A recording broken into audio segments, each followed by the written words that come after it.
Okay, good morning, everyone, and thank you for joining us. So today we have a discussion about children in the city and specifically about play and independence and how we can design when taking the needs of children and parents into consideration. So I got the idea for this webinar after I was a guest at the Urban Design Project Reviews at the University of Toronto. And Anahita, which is one of our presenters, presented her project and her research about integrating play in the urban environment. So it really led me and our office to think about the needs of children in urban design. And it's something we have always had in our mind, but it's not really integrated into how we generally in our profession do these things consistently. So we wanted to get the knowledge for ourselves and for others. So we have today Eduarda from the Global Designing Cities Initiative in New York City, Nahita Nahomi, who I just presented, and Megan from Studio Ludo in Philadelphia. If you have questions to the speakers, put them in the Q&A box, and I'll be going through them as after the presentations. But feel free to write them as we go.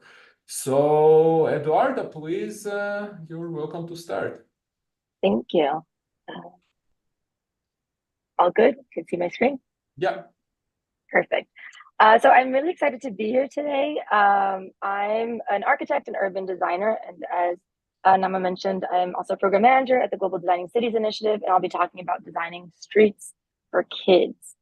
So I work at the Global Designing Cities Initiative, which is a nonprofit that works with cities around the world, inviting them to see what's possible when we design streets that put people in first place. Specifically, I work on a program called Streets for Kids, where we try to tackle a range of public health and climate crises through the transformation of streets, making them better places for their kids and their families. We work providing technical assistance and support and project implementation to many cities around the world. Here in this map are some of them that we've been working on for the past year. And we learned so much working with the cities and trying to make these places better for kids and their families. And so I'll share some of these projects in my presentation as I talk about them. But first I wanted to start with streets. So why streets? Well, first place, streets are our largest network of continuous public space in our cities. They're one of the biggest assets that we actually have in the cities that are so dense that many times lack space. We have this amazing asset at our disposal. But we need to make, better, more efficient use of this space that's so valuable. Unfortunately, in many parts of the world, a lot of our streets and roads still look like this, heavily dominated by cars with very little space for people who, are just trying to get to their everyday places. Streets in front of schools in particular, where kids are spending a lot of time, as you can see in this photo in Leon in Mexico, completely, full of cars, very little sidewalk space for kids to, wait outside of school, hang out with their friends. And many times these are very, hostile environments with very fast moving cars, air pollution, a lot of noise, like the street outside of the school here in Lima, in Peru. And so the message that we're sending to kids basically is that they're not as important as them, as the cars. And as we're doing that, we're killing our children slowly. Around the world, over 100,000 of children under 5 die every year, because of outdoor air pollution. We have a big crisis, with kids that are being insufficiently physically active. Our streets are so unsafe that kids can't walk or bike to school or to other public spaces. They can't play outside of their homes. But we're also killing our kids very quickly. Every single day, over 500 children die from road traffic crashes. That's the leading cause of death for people ages 5 to 29. And that's pretty standard across the globe in every country. So we need to think and start reflecting on how can we go from streets where kids are barely surviving to places where they can truly thrive. And as designers, planners, architects, decision makers, we have the power to change this. And it's quite simple as looking at our streets, looking at our street space, like this space here in Milan, also a street outside of a school, and reallocate that space, redesign the streets so that we can create more space, better space for the kids and families of our cities. And by doing so, we then can create these amazing public spaces where, you know, kids can play outside, parents can come together, and, you know, we can be in community, which I think is what we all want out of our cities. So as I mentioned before, we've had the privilege of working with many cities across the globe through the different programs that we have at GDCI. And one of the things that we do is that through our experience with the city, but also, you know, just through all of the research that we do, we're able to translate the amazing lessons learned and knowledge that cities have, and then share them with other cities that also want to improve their streets. And so we do that by creating our publications, our design guides, such as the Global Street Design Guide and the Designing Streets for Kids guide, that are all available for free at our website and are available in many different languages download. And right now we're actually wrapping up 2 new publications, one focused on engaging kids in street design and the other one on evaluating the impact of these projects outside of schools. So stay tuned as they're coming out really soon.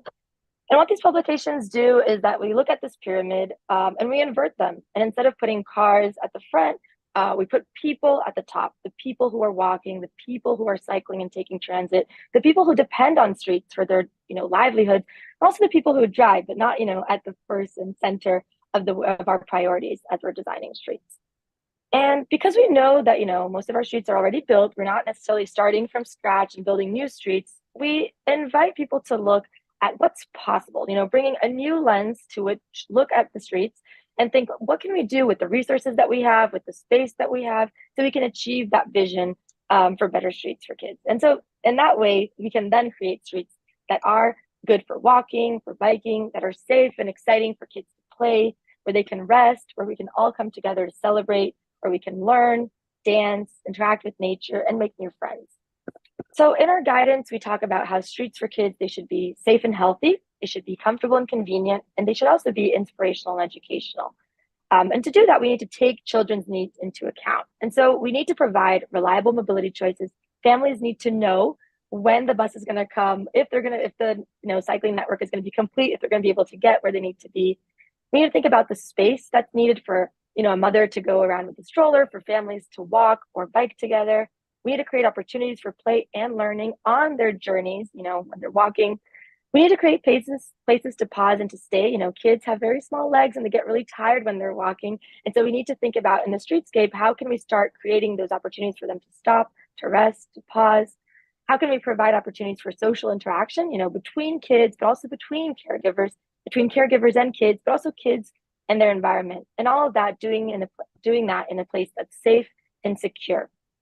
And when we're talking about streets for kids, of course, we're thinking about how to improve and promote that independent mobility, but we're also thinking about how to create a public space where kids can play, can pause and stay.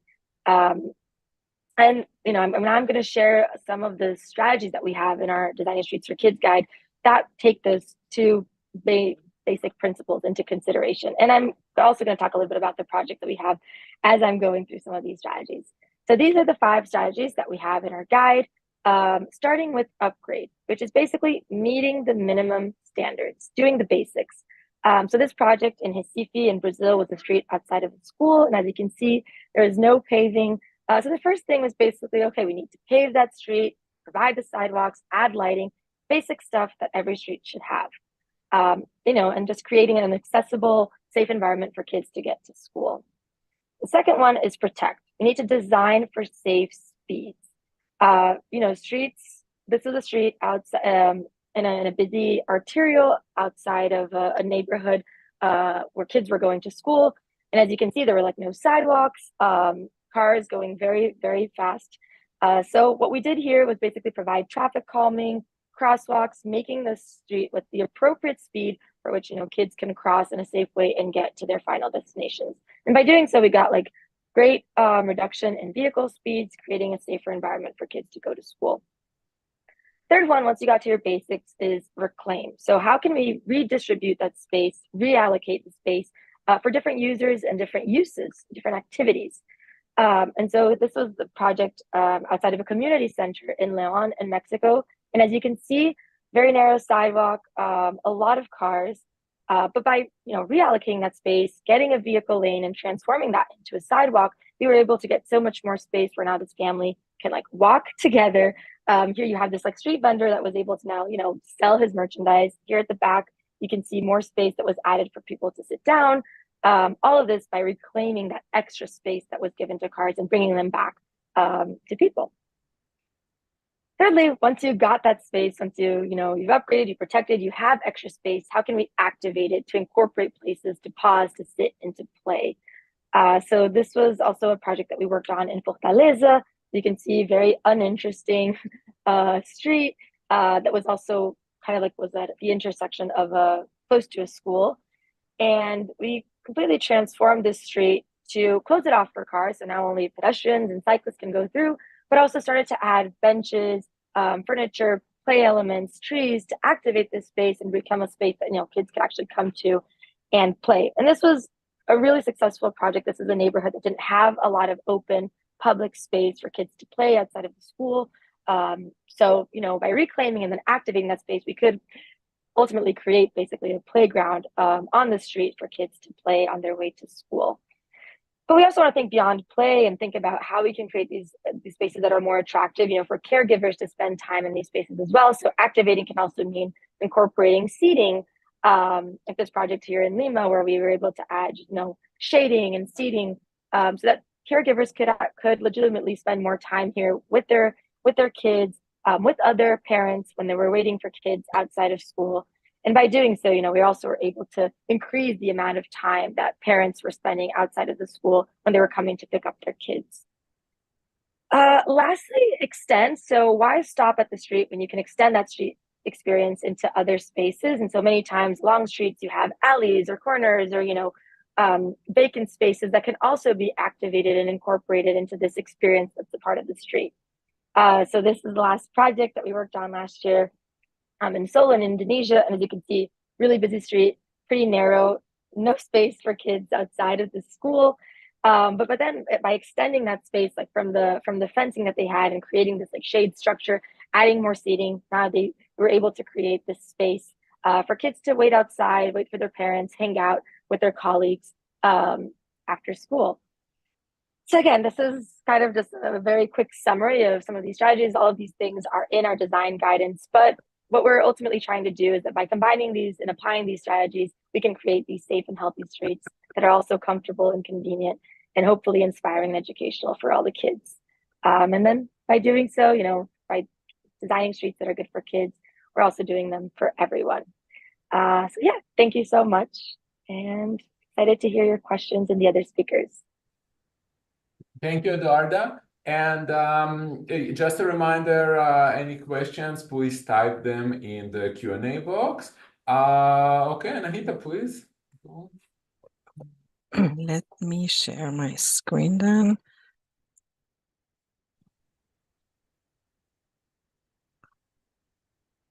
So, can you view my screen? Yeah.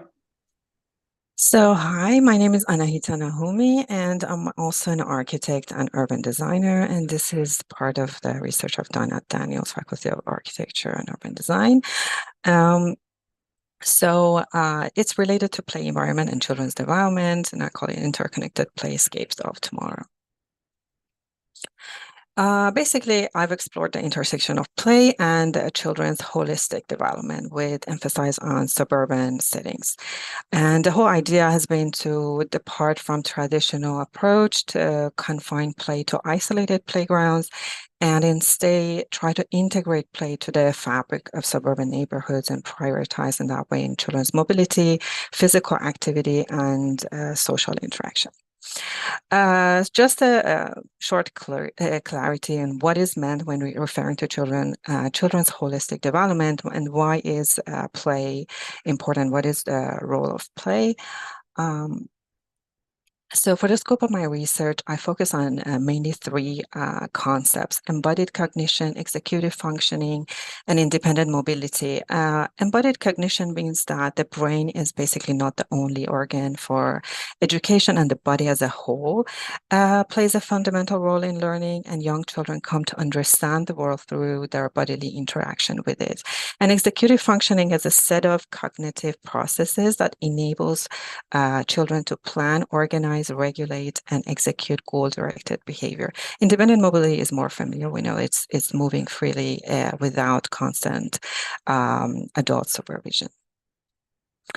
And in this context, play is an important tool for children's interaction with the environment, whether it's natural or built.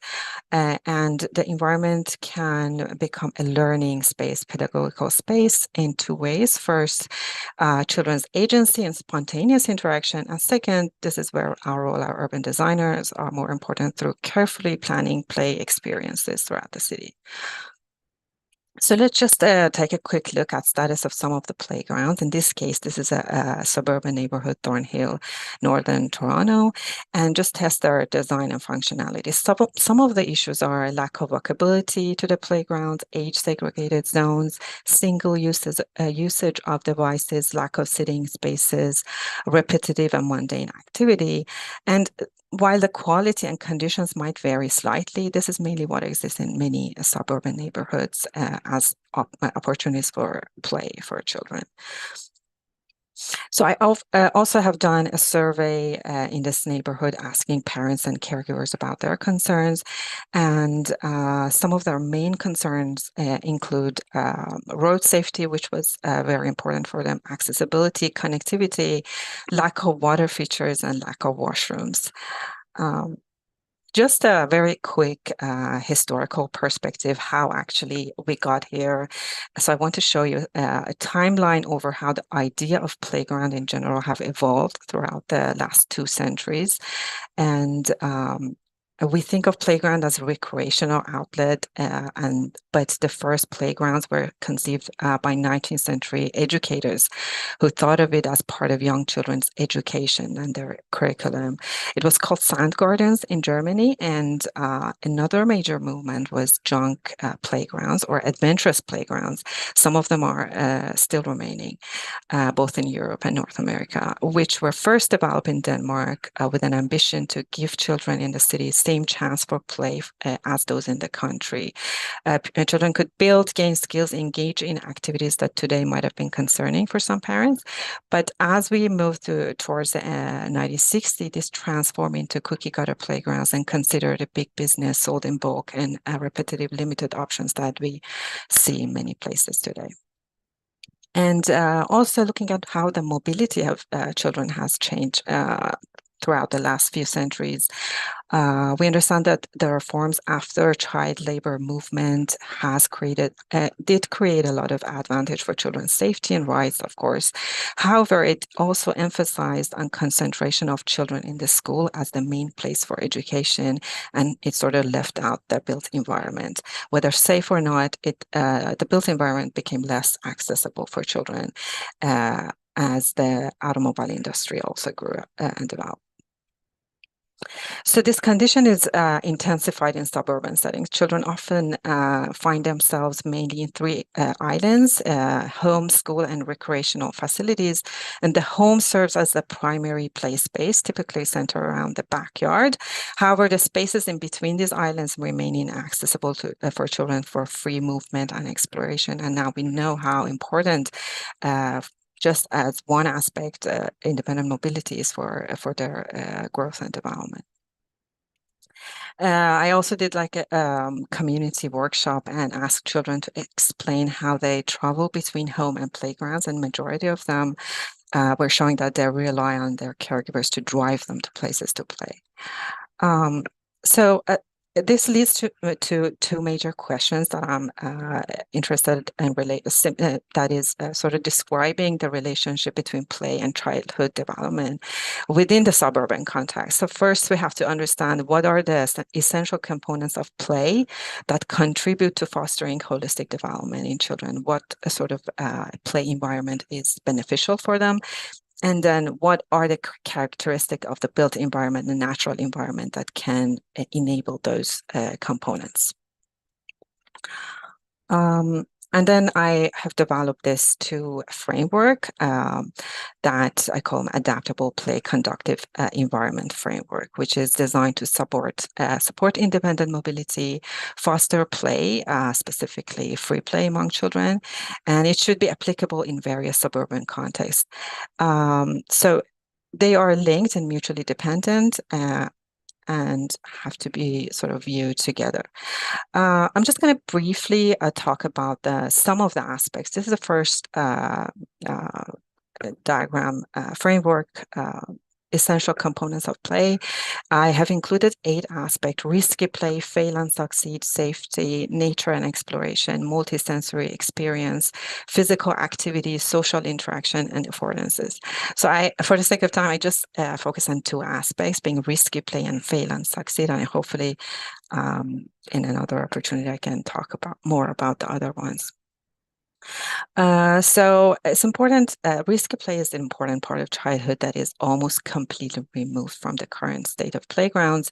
And what we have to understand is that risky play is providing a situation without a clear outcome. It doesn't mean that we expose children to fatal injuries, but we have to accept a possibility of some minor degree of injury. And this is because there has been a lot of research that shows that it's valuable part of childhood. Some researchers even argue that it's an evolutionary necessity, and if you remove it from children's play environment, it will increase neurotic and pathological fears in their adulthood. Generally, it's a hard concept to sell to parents, but as designers, we have to find our way to bring back and advocate for risky play and emphasize its important role in children's development. Some of the benefits are maturation, critical thinking, decision-making, and problem-solving. And there has been different definitions on what risky play is, but achieving fast speeds, great heights, being able to vanish or get lost, and using potential harmful tools are just a few examples of what it could be, how it could be defined. And failure and succeed is also another component of play, which is also missing from playgrounds today. And if we refer to natural environment, the tree is often introduced as a perfect model for failure and succeed. The tree, without having a known outcome, offers possibilities for different actions and taking different challenges depending on children's skills. The takeaway here is that there must be a challenge to children's status quo present in order for them to fail and then bounce back to succeed and maybe even develop mastery. And at the slide, seesaw and swing, unfortunately, fails to bring these aspects for many children, including children with disabilities that also need some degree of challenge appropriate for their range of abilities. The second framework is play conductive environment framework. It does refer to general principles that allows children to play in safe environment that is rich in components of play. So again, 8 aspects here: public transportation, active transportation, car-free zones, housing typology, closeness to amenities, affordability, green spaces, and territoriality. I will briefly touch on some of these aspects. Public and active transportation, which have clear benefits for everybody, but specifically for children, it supports the creation of alternative housing typologies. So if there is a good, reliable public and active transportation options, then there is a reason to create or supporting infrastructure to create car-free zones, which is very beneficial for children's independent mobility and free play. Housing typologies such as courtyard housing, equipped with family-friendly amenities, both in indoor and outdoor, has also proven to be beneficial for families. And when we talk about green spaces, it's important to understand that smaller green spaces closer to home is, for example, more beneficial than having large-scale parks that are not accessible by foot. And in this last slide, I have two more slides. I want to just briefly show that I have a sort of creative way to implement these two frameworks in a suburban neighborhood context. And the strategy has been to implement a targeted incremental change within the suburban setting, integrating and connecting 3 or more strategic locations together within a certain reach. And understanding that play is not an isolated activity that happens in the playgrounds, but it happens throughout bodily interaction with the natural and built environment. That's why the streets are very important. How do you get from home to the playground is very important. It's inherently rooted in movement. And when we talk about playscapes, specifically in the suburban setting, it's important to understand that it's simply not enough to create green playscapes or playgrounds, but it's as important to develop concepts like territoriality, layers of different exteriors and interior spaces, so that allows children to gradually grow and increase their independent mobility and facilitate fluid movement and exploration of food among these places that are supposed to be rich in essential play components. Children, they grow up and the scope of play expands, and they need secure, inviting, and stimulating settings rather than isolated playgrounds that rely them on their caregivers to move around. This just shows I'm creating like a series of stories to describe what kind of environment is beneficial for children through drawings. So that's it for me. Thank you, Anahita. Yeah, so just a reminder for all the viewers that you can add more questions in the Q&A box. And let's move to Megan.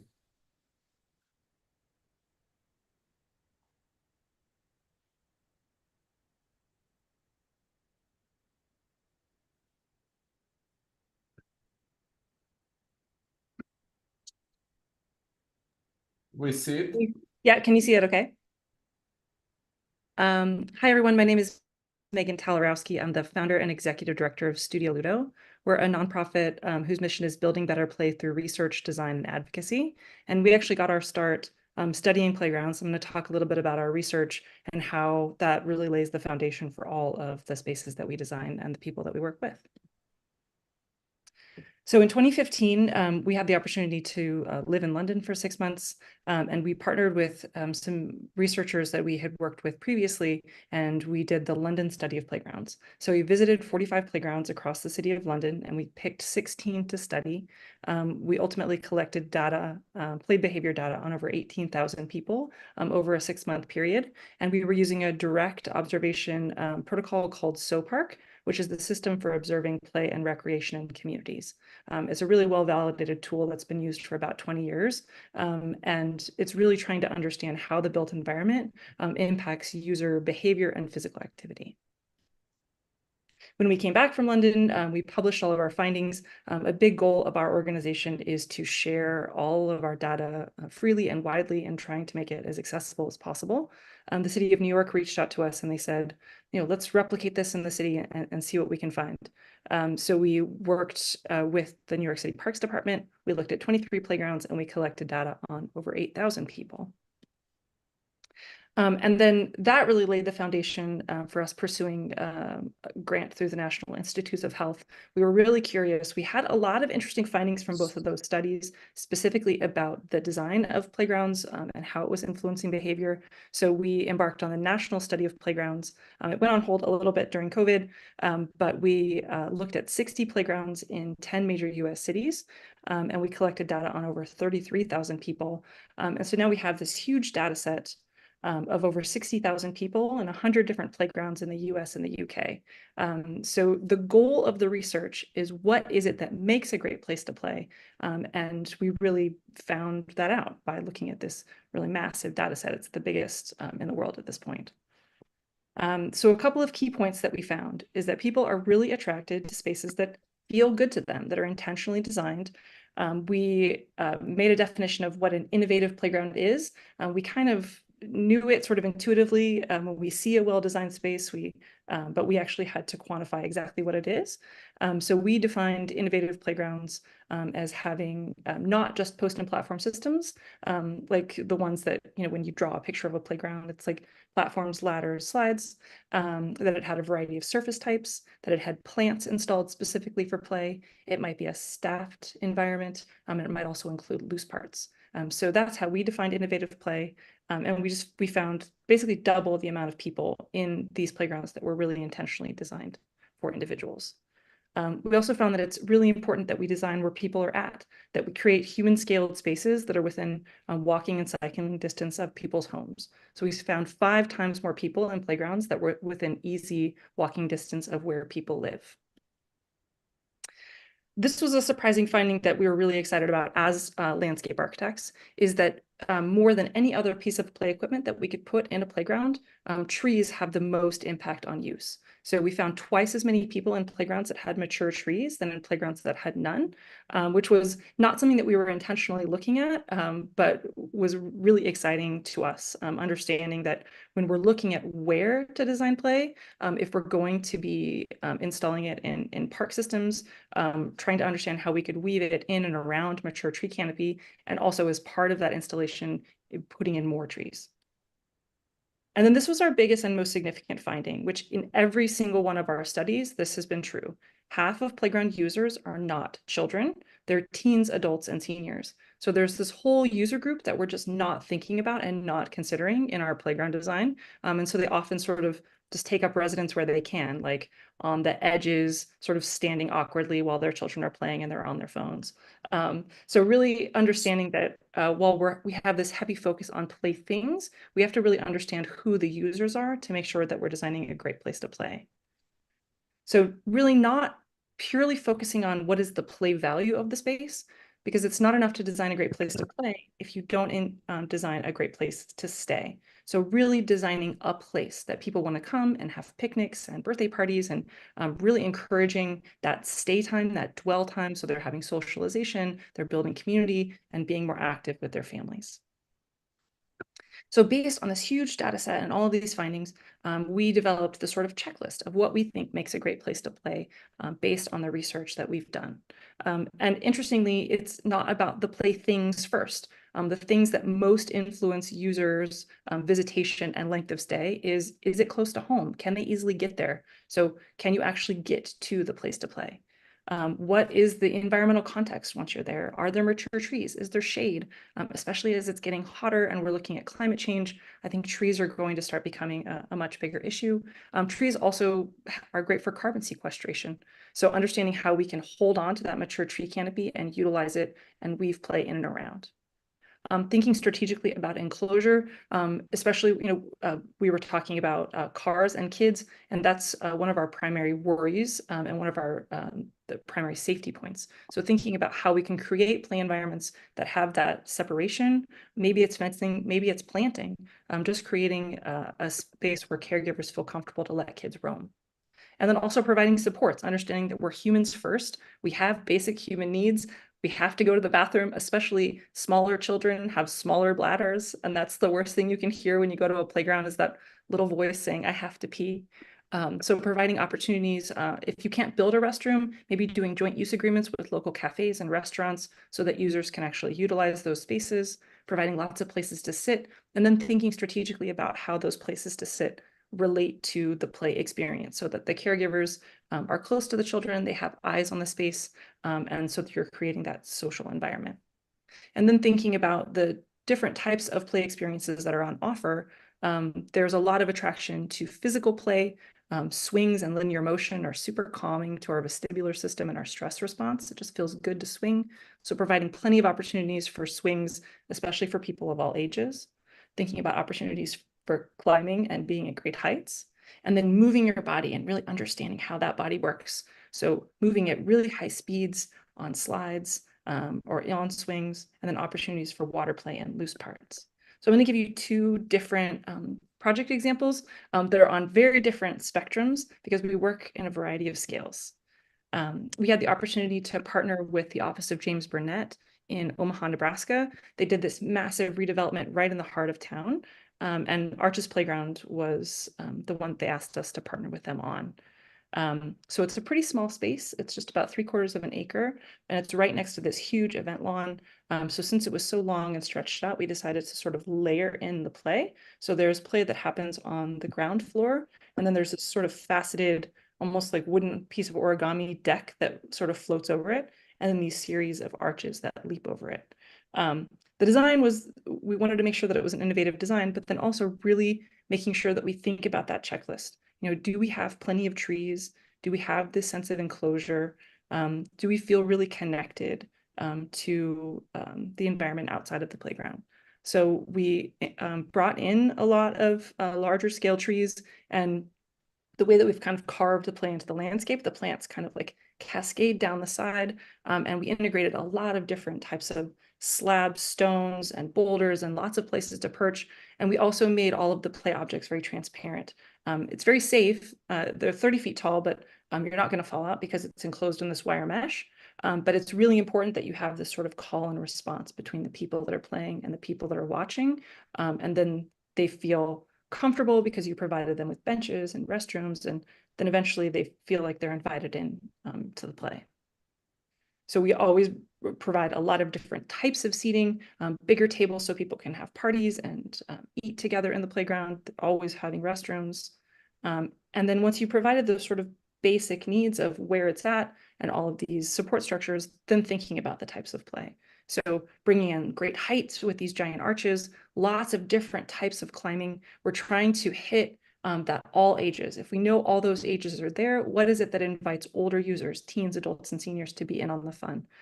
Scaling things so it's big enough that all different sizes of bodies and abilities can utilize the space, and then providing opportunities for swinging.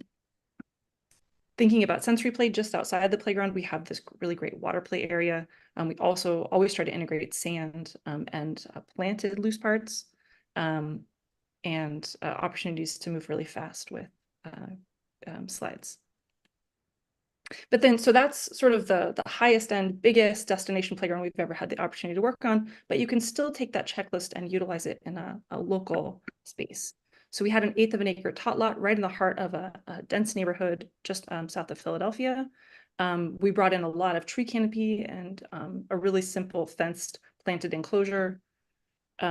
We thought about where all the caregivers could sit to have snacks, a little bit of shade because it gets very hot. And then this was specifically a tot playground. So the great heights for smaller kids can be pretty simple, like this birdhouse structure. So they don't have to climb very high to feel like that sense of being up really high in space. Providing a variety of different types of climbing. We use a lot of salvage logs, which are a really simple way to provide a play affordance. And then if you only have, even within a really small footprint, you can bring in swings. I think people kind of steer away from them because they have a big footprint. But for this playground, we had a couple of baby swings and then this basket swing, which is great for the whole family to be together and play. And then we thought about opportunities for water play, for sand. So when we do water play in really small footprints, we do a lot of stormwater management where it's just little swales and rain gardens that kind of fill up and then release the water over time. And then even in a small footprint, you can have high speeds with small scale slides and spinners. We've published all of our work pretty widely. So these are some of our research papers. And then this QR code will send you directly to our booklet of findings from the National Study of Playgrounds. I gave you just a really little snip of what it is that we did, but so that's a very in-depth look at the different protocols that we used, more on our findings, and how you also could study places to play. So thank you. Thank you, Megan. Okay, so there's some very interesting presentations. Okay, we have quite a quite a few questions, so we'll start. I think this one is mainly for Megan. So the question is if does the insurability have an influence in order to persuade the city or the developer to afford the well-designed playgrounds? And it's about liability for falls, potential water contamination, accidental drowning, and maintenance, ensuring maintenance, etc. So one of the reasons that we started with research is that we think it's really important to look at data when you're talking about injury. So there's a perception of where children are being injured. So if you actually look at where children are being injured, well, particularly in the United States, but even globally, where children are being injured is with interactions with cars. That's the primary thing. So the research that everyone is doing in this room, like we absolutely have to figure out how to keep everyone safe from cars. It's one of the biggest issues. So that we don't always bring that up in meetings with clients, but understanding those data points. Another place where children are being injured is actually in sport. So we have a perception that getting injured in a sport activity, like in soccer or in football or baseball, or that's an acceptable injury profile, but being injured in a playground is an unacceptable injury profile. So we have started to see a shift in the United States in particular for these more risk-forward play spaces because they're cool and attractive and families want to be near them. So then we sort of walk through like, okay, in the public provision that you're giving within your city, where are the injuries occurring? What is your appetite for risk? And then we also point to New York City released something called the claim stat, where they actually looked at claims against the city over a 10-year period. And the biggest one is slip and falls. So again, it's all about perception. So it's about informing people with data, informing them through storytelling. I loved Anahita's stories because that really gets to the heart of why people do the work that they do. And then talk about why do we provide for public play and what is the benefit to public health and why do we do it and what people's appetite for risk is. That was a long, convoluted answer.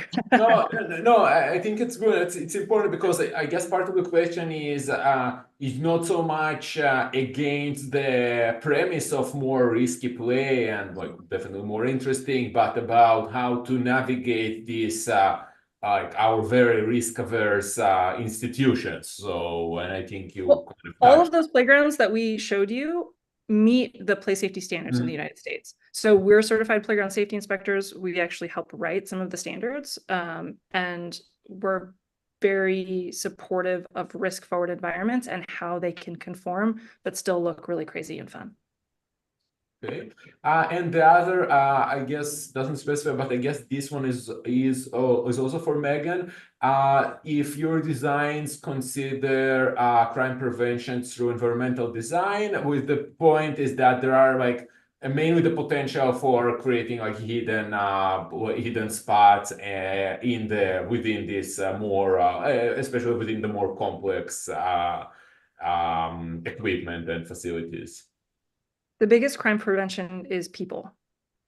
Having people prevents crime. So you want to create a space that encourages more visitation. Also thinking about lighting. So you, especially at night, you don't want to create hidden corners. But in Arches Playground specifically is a staffed environment. So they have a lot of individuals that help facilitate programming and are security guards. So you always want to go back to what is the appetite for risk, what is the staffing level of the client that you're working with. And I would not necessarily put the Arches Playground in an environment that didn't have as much staff support.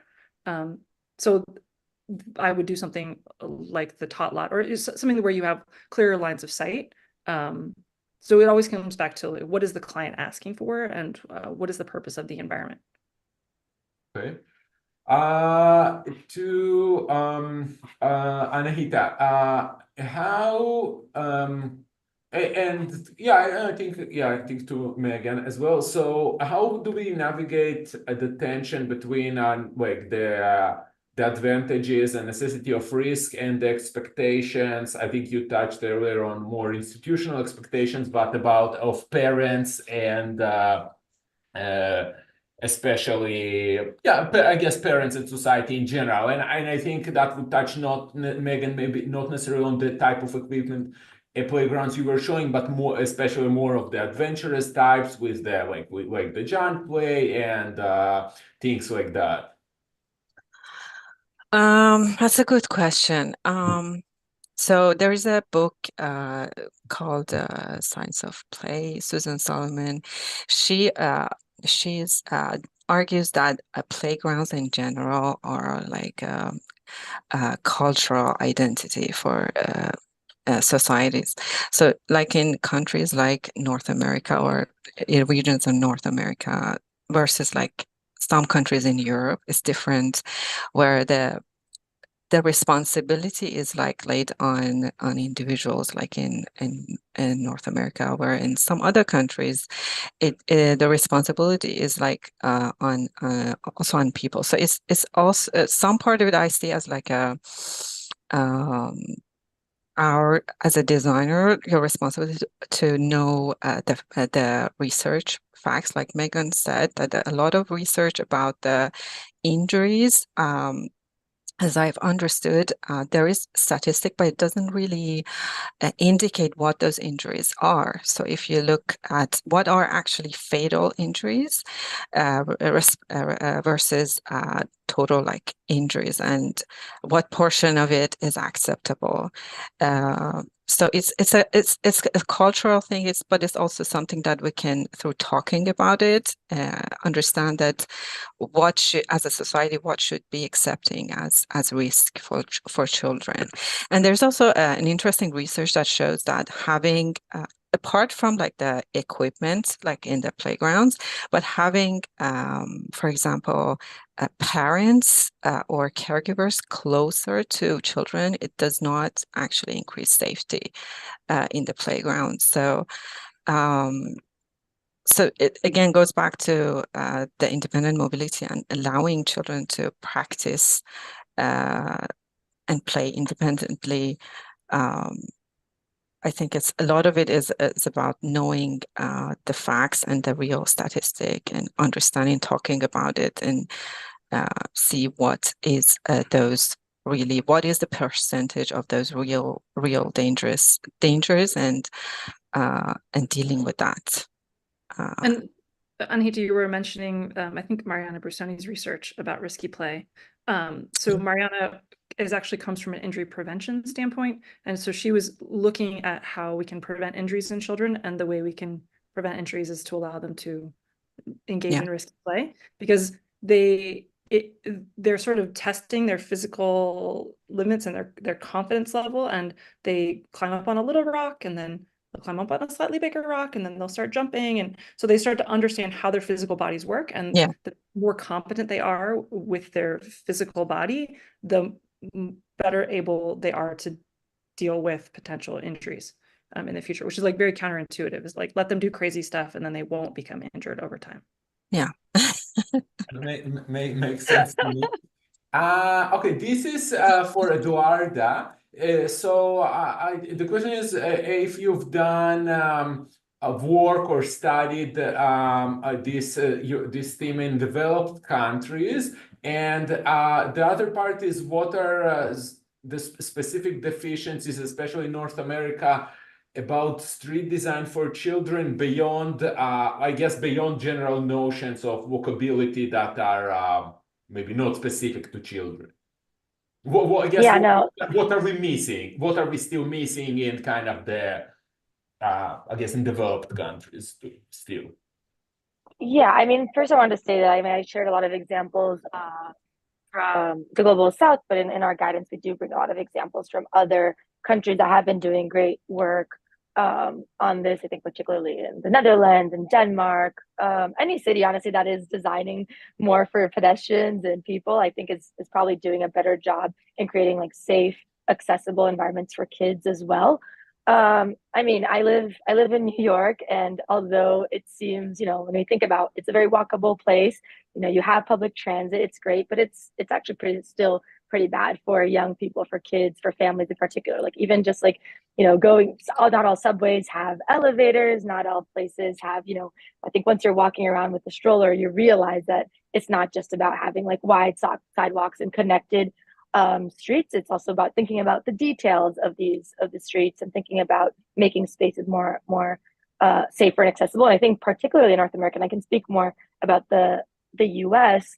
I mean, I think a lot of the conversation here is about safety in cars. I think the streets are still very dominated by vehicles. There's not a lot of policies to reduce vehicle usage and reduce vehicle speeds, and using design to make streets safer for that. And so I think I shared a lot of the strategies about activating the space. And I think both speakers here also mentioned about how to make spaces more playable and attractive. And I think getting the spaces right so people can access these playgrounds so that they can walk to these places, I think is the main thing that I think most of the cities around the world are still behind. I think, yeah, so really focusing on making streets safer and more accessible, I think, is what everyone still needs to work on a little bit more.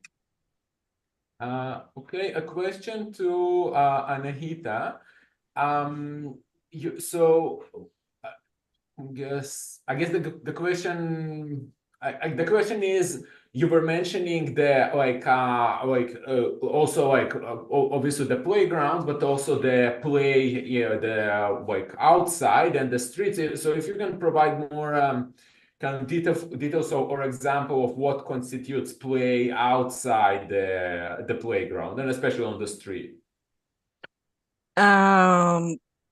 Okay, let's talk about free play. So what I was like talking about territoriality, I was talking about allowing children to extend their sort of play experience, like from interior space. Let's say they grow up, like they get out of the nursery, they get their own bedroom, they eventually go to the terrace and play. Or if you live in a house, you can play in the porch, or if you live in a collective complex, you as you grow older and get mature, can play freely in the courtyard.